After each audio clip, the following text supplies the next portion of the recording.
Macam ni kudo lihat, wen buku kudo kahou ni dia rufi. Enak cem buku peluk mi dia tu, tak biar mi dia buat besin kahou ni. Kau tahu meo, ni aku masa aku tenda aku, bawa wakai rufi onu, bawa mi aku tahu jauh mi nombor tu, ada aku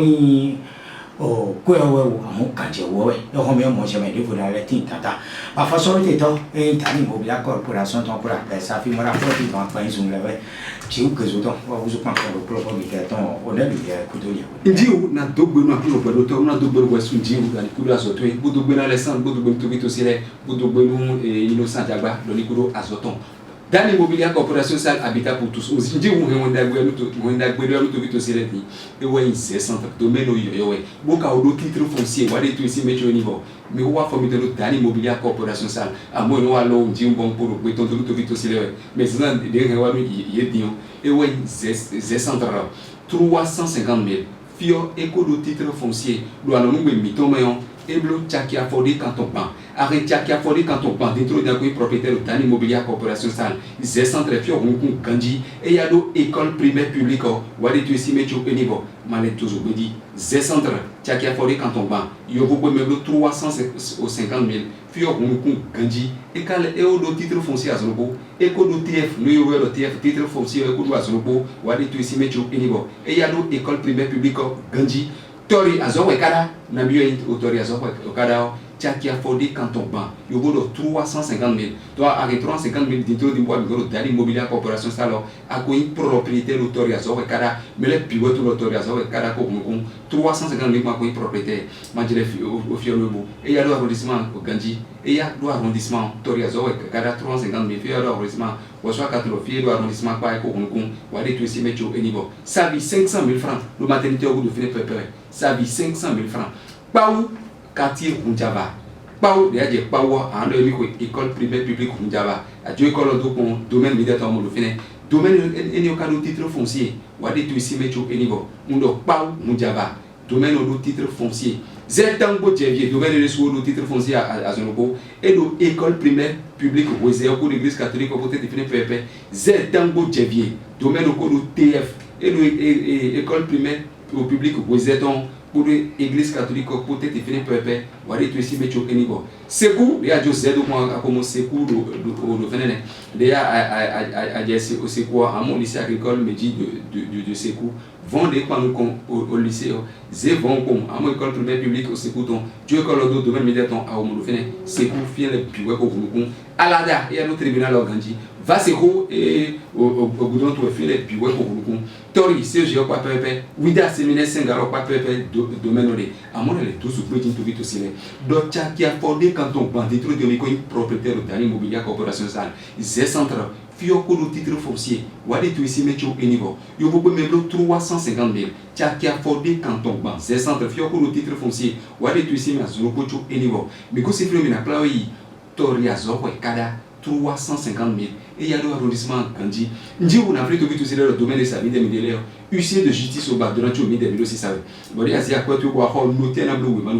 mais les biens acte notarié Gandhi au binet. Bon tu noter que na bleu notarié tu ne géomètre de levé topographique que tu oui. Mais il y a que nous bodo casser la zo ko na la zo ko tout vite aussi le pas béni et nous y a le bon mal dîner pifan ingénieur génie civil à local les carriers 62 12 04 12 62 12 04 12 WhatsApp 66 67 71 49 66 67 71 49 mais le fil de ce carrefour Jaha d'ailleurs fil de ce carrefour Jaha nous carrefour 17 tu as mon plaque et le étage jeudi fil de Dan Immobilier Corporation Sale mais le bail Facebook il y a YouTube dit mais on Dan Immobilier Corporation Sale mais le mon bureau alors mais déjà pas donner mon moyen bon allez dire mais bon mon donne le bon idée mais voilà le noir mais ici tu vois béton dit www.immobiliercorporation.com www.immobiliercorporation.com ndi ou Tchakia Fordé quand on prend à quoi propriétaire de Dani Immobilier Corporation Sale mais moi mais c'est béni moi son yo oui le calé yo de faire le propre médiaton mais là ton travail basique quand pour quand on met titre foncier ouais et qu'on va mon quand on do mais quoi mais 350 000 seulement Minado au moins jamais ton fils au gosse comment quand on dit au et mais le pétri c'est wa mo mi o mi ka mi ro pon o pe ton ji yi re ko kai Ndiou gezoto mais gestion locative de prestige mais le point d'ahole pour le immeuble le appartement pour d'ahole mais le date immobilier corporation salle pour nous gérer bon agba kam to wando bon propriétaire de ko mi pozo ele mano propriétaire de gbeche se de loje que mi lo ko o mon coton azo ko le po de misérable ma ko mi to le salaire mo tani immobilier corporation salle a mo de mi bo bon jeje propriétaire le ya si a ko to la mi to ma vera date ba ko to ale date 5 ans date 10 ans ko mi de mi ya ko to le compte mi me gérer mi le ko bele to de mi de mi bo bon jeje propriétaire to un propriétaire bo gbeche se de zi ko la uti ko wa mi na gérer no ma anama ko to ni salaire mais application do na me bo me le bi do na do application mi do dani immobilier corporation salle bo ho ile am do application dia zia lo kamaro situé do go Android imelu me am file fene ba na Play Store zi Play Store bo na dani immobilier corporation salle application na ba na télécharger ou me am auto application ni zi application a zonoko bo yi application di à mon domaine on a le filet bi on m'a donné au tchaki affolé quand on m'a dit au propriétaire à mon fils domaine de application dit donc application dans un bon mêlé puis dans l'application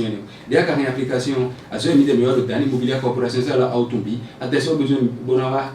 akba miton sa choba bon attention à midé milieu dans l'immobilier corporation ça application aussi télécharger ka